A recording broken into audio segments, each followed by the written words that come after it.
On the subject of comfort, people seek comfort. The C stands for condition. And this refers to the kinds of conditions that involve the person's life, primarily the trajectory of their own health history and story. The fourth word, from, the F stands for faith. Did the person have a faith life? Did they talk about life, the universe, and everything? Did they talk about ultimate disposition, um, God? I mean, it's quite possible the person was an atheist. That could be interesting too. Or the person had a real beef with the church. That can be quite interesting. A lot of people have a legitimate beef with the church. In fact, most of the people I know who declared themselves to be atheists, to me, it turns out what they really had was an argument with the church, which certainly, from a Protestant point of view, isn't even close to the same thing. Or perhaps they were a secret fundamentalist. I had one like that a few years ago, and it was the primary reason why the grown daughters, never attended church. Who knew?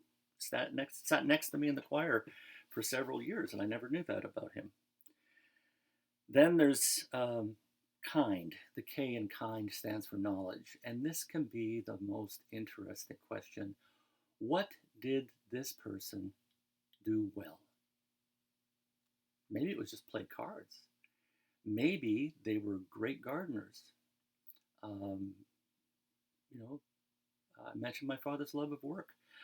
He was an electrician. I can still walk around my hometown of Fort Francis, and if I come across the panel, the electrical panel, I can tell if it was his because of the way he did it so well, and nobody did it like him.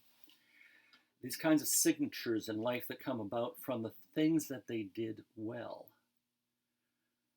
And that can be a conversation all in itself. And the final F for friends stands for future. This is the eschatological question. What do you still want to do with your life? I mean, my mother's 85, and if I were to ask her what her goals were, uh, it would be to get her car license back, her driver's license back. I don't know if that'll ever happen, but it's something she wants in her life. It's a goal.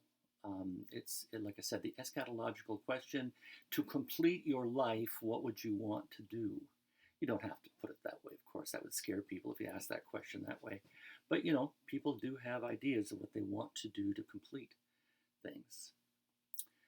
Beyond that, I would say if you're dealing with a funeral interview, to also ask if there's one thing they could say about their dearly departed, what would it be? Not one word, but one thing.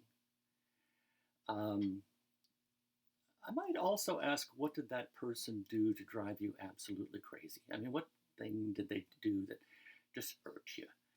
That would not necessarily be part of the sermon. That can be a good pastoral question. So that's one form of pastoral assessment. Again, it's putting nouns to what is really a smorgasbord of verbs interacting with each other, rubbing up against each other. It's also a good way of deflecting conversations if you're at, say, a cocktail party or a dinner. Don't hesitate to try it sometime. People seek comfort from kind friends. People, space, condition, faith, knowledge, and future. I'd also like to talk a moment about presenting versus actual issues in pastoral care and touch upon this. You're going to often find, if you haven't already, that when people come to talk to you about something, they actually have something else irritating the sole of their foot. It is, to my mind, one of the subtler and more difficult aspects, because nobody likes to be told that the problem you think you have isn't the problem you really have. That can be annoying. And I know from being pastored too, that that's often what ministers do, what pastors do. They often tell you what's really the problem. However, I remember going to talk to a pastor, a very famous one actually now, about things that were bothering me and how I felt burdened and how I felt I was failing as a husband and father. And he was a textbook example of what I mean. He would always analyze, even when I wasn't asking for his analysis. But this time he said, the big problem as I see it is you won't admit that you deserve to be happier than you are. And that was a life-changing moment.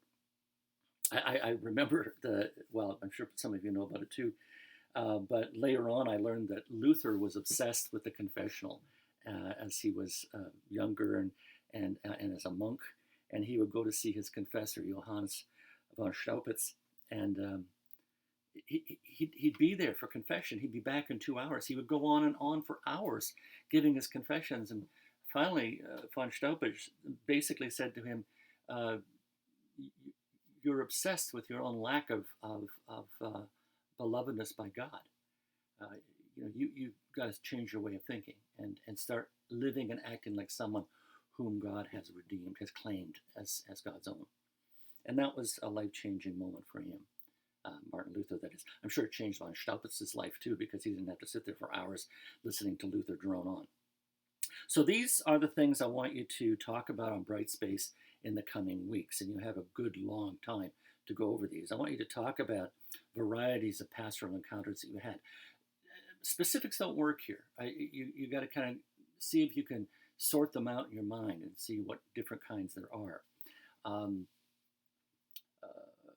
for some reason, in spite of my personal affect and who I am as a large, loud, hairy male, um, I've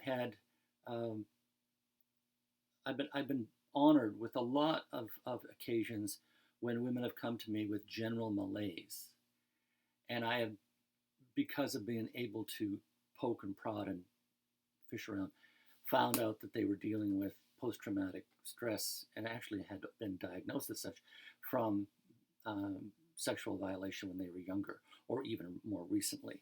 Um, that would be a variety of a pastoral encounter, or less pointed still is in terms of, this for funerals, this for weddings, etc., etc., etc. How do you form a pastoral plan on the car on the way to the funeral home, walking down the long aisle of that big hospital? How do you think about what you're going to engage in, knowing that you might be derailed, but still having a plan when you get there? Third question, how do you assess what's going on? I just gave one example of that. But you might have your own.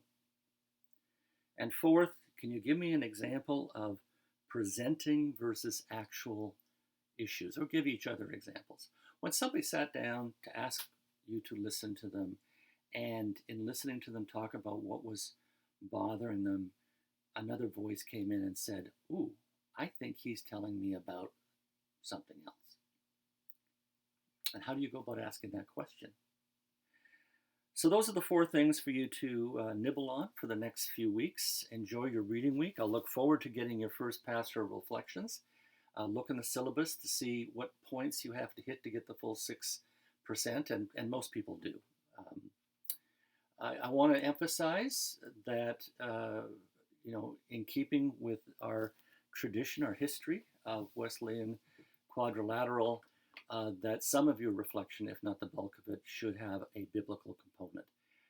I received one time that was really a justification of a decision, and there was no biblical component.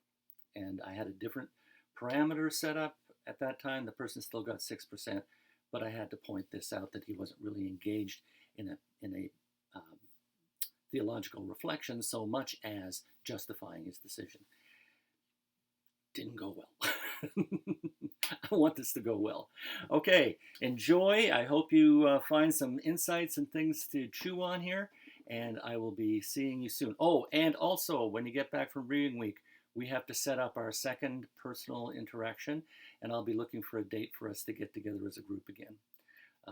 So think about some times that are going to be useful to you in those regards. Okay? Bye for now. Thank you.